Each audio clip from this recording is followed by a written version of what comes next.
Hey, New Zealand Read Aloud teachers, just doing this quick screencast because we don't want you put off because Edmodo is a new platform for you, and for some reason, sometimes it does get kind of tricky.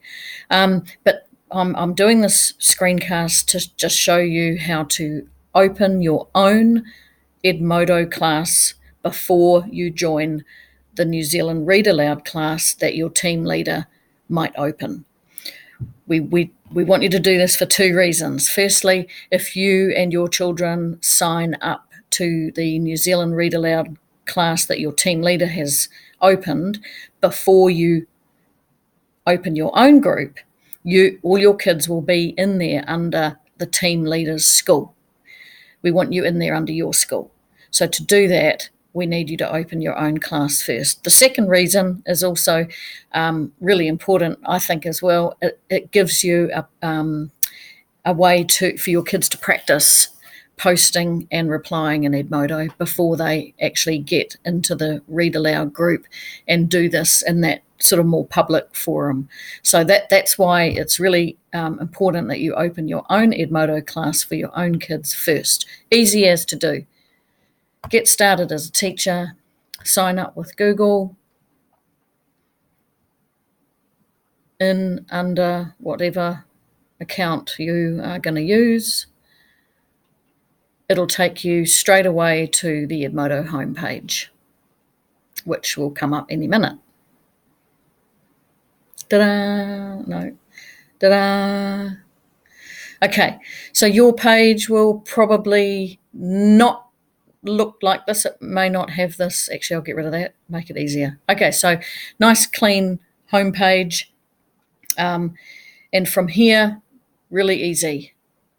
My classes, create a class.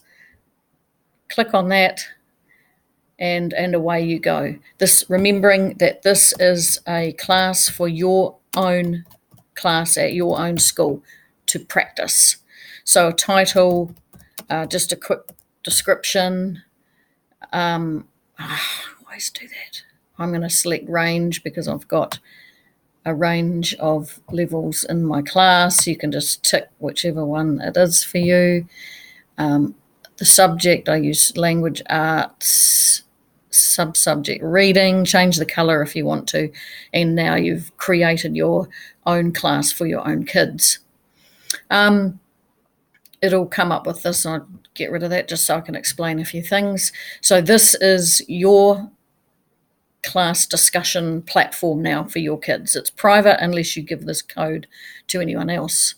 So if you go back to the home tab, what you'll see now over here is that class that you've just created. And when you go into Edmodo from now on, that will be there, and you click into that to get into that area where you can share and practice.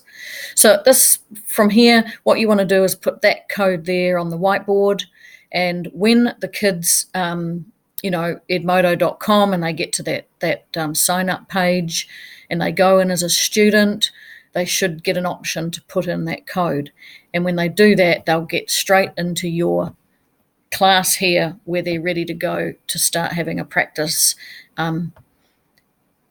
doing some posting and having a practice with the right structure. And then when they start using their Edmodo group for New Zealand Read Aloud, they've actually had a practice and they can see that other kids are doing the same as them. And it just keeps that whole digital citizenship thing consistent. So that's that. And I'll flick up another screencastify to show you how to add your kids to the small groups that will come up in your Read Aloud group. I'll do one for that as well. Awesome, ka pai, kua mutu, done.